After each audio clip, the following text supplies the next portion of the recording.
Hello, and welcome to another edition of Emotions Expert. I'm John Rushton. Today we're going to be discussing finding it difficult to move on. And many people actually find it difficult in life to move on, and even professional people who know all the bits and pieces of where to go, what to do, who to phone, how to answer ads, and everything else, and they still find it difficult to move on. It's not uncommon today, more than ever before in life, to come to an impasse, to come to a point in life where things just don't work out anymore like they used to do. They don't gel. They don't come to a resounding success or some pleasant ending. They just seem to be left in an abeyance somewhere, not doing anything, not going anywhere. You're not feeling happy anymore. You're not feeling as confident as you did once before. All of these things come to the fore, and it's quite a disarming thing, and it's disheartening as well, because when you feel like that, your mind goes somewhat downhill. And when you go downhill, you stop looking at life with a positive aspect. And that is the worst thing you can possibly do. It's all right, and it's easy for me to say, oh, keep up a bright appearance, keep up a cheerful face, smile, you'll be all right. It's all right saying that, but it's difficult for someone to actually do it. You've got to gen yourself up into a certain situation. You've got to talk yourself into a certain situation to feel good, to get in order to get to somewhere better, to raise the bar, raise yourself to the next level, and all of these kind of things. It's difficult if you're in a negative mode. When you're in a positive mode, you see opportunities, you see situations, you see other people, you pick up the nuances, you glance at things, and it gives you an idea. And all of these ticks in the boxes because it's positive, it's good. When you're feeling low, you miss all these and you tend to dwell on the problem. And of course, the more you dwell on the problem, the less you will find the solution. And that's the problem actually with the problem. Most people actually dwell on problems. Some people perpetually dwell on problems. All they do is talk about their problems, and they never get anywhere in life whatsoever. They never move forward. They become experts at problems. They become experts at giving you different variations and versions of the problems. They become experts at telling anybody the long version, the short version, the abridged version, the extended version of their problems, or life, or what it should be like, or politics, or anything. All they do is dwell on the negativity and the woe is me, and they get some kind of kudos as if it's a trophy to have all this negativity within them, and they daren't let it go, because if they do, there's nothing left. And it's quite true. If you leave all your negativity behind, there's nothing left. So positivity has to replace it all, and you're a far, far better person. But until that happens, until you do something to let negativity go, you're going to be in a quandary.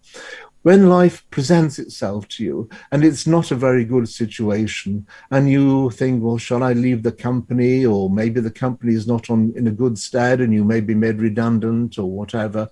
It's all things you have to ponder around in your mind, and you churn them over, you regurgitate them, you keep saying it to yourself, and you go to bed at night overthinking, that is, with different scenarios again and again. And 90% of overthinking never comes about anyway, but you can't help it. It's one of those things you do. You feel you've got to talk to yourself. You feel you've got to say something about it all, so you can sort of check it out in your mind and come to some kind of conclusion which is happy for yourself, something which makes you feel comfortable, because your conclusions about yourself are all about you, and you are an expert in yourself. You are the wondrous person that knows everything about you, the good points, the bad points, your fears, your phobias, your anxieties, your tensions, your happy points, your fantasies, and everything in between. You know them all. You know them better than anybody else. In fact, nobody else knows them like yourself.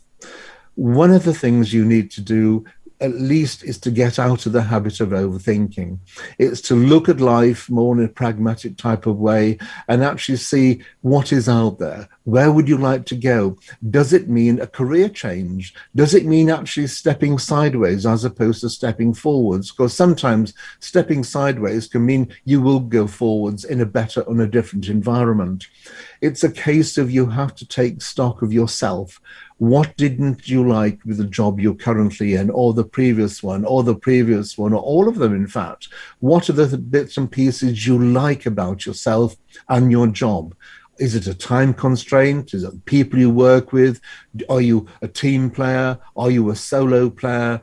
Are you somebody who doesn't mind? Do you want to work in a big office? Do you want to work on your own? Do you like to travel? Do you like to sell? Do you like to be behind the phone? Do you like to be in a quiet environment doing things over pushing pens over books and things like this? Do you want to be in a group of people in a creative environment? All of these things you've got to look at and think, well, I like a little bit of this and a little bit of that and a little bit of something else. And so maybe I need to get a job which combines all those three or four or whatever, or maybe predominantly incorporates those. So at least most of it's on my side. It's a way I look forward. It is a difficult time and it can be depressing. It can actually make you feel completely out of it. Everybody else is moving forward and doing things and looking happy and going out for meals and enjoying friends. And you're sat moping around at home. You don't want to mope around at home. You don't like moping around at home. You feel bad with yourself. You don't feel very good. You don't feel like you want to get out. You don't have the enjoyment of going out with your friends because although you like or used to like going out with your friends, you don't anymore because they're all bubbly and talking about whatever, and you're just not interested. You've lost that attention span. You've lost that understanding which goes with it. And this is all a mental stance. Nothing else in life has changed. Everything is exactly the way it was before. The only thing which has changed is yourself. The only thing which has got to that point in life is yourself. It's you. So you can change yourself. You can get the better of yourself. You can say to yourself, oi, I'm not having this. This is stupid. Stop being like this. It's not easy, but you can do it. You can talk yourself into a better frame of mind, into a better person, into a better situation, into a better place where you need to reside. You can look at things. Maybe your room and wherever you are is tidy, not tidy because you've made a mess of it and you couldn't be bothered to do something. Well, you can now tidy it up, change your environment, change something, change the way you're going, change what you're doing. Everything. Make sure it's all positive change. It may not be easy to do it because you won't feel in the mood for doing it, but once you've done it, you will have actually made some kind of progress. Any kind of progress is better than nothing. And so do this for yourself. Make sure that when you're in a situation where life isn't looking that good and you're not sure what to do, where to go forward, and this could take quite some time, so be prepared for the long haul, but it will come to an end. Everything comes to an end, and bear that in mind.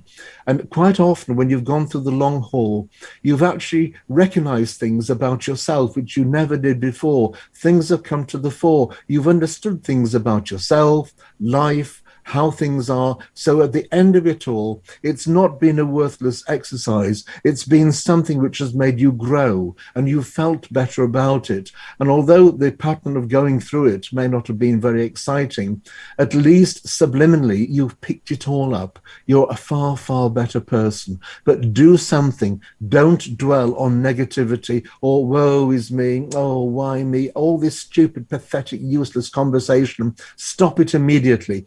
Be positive.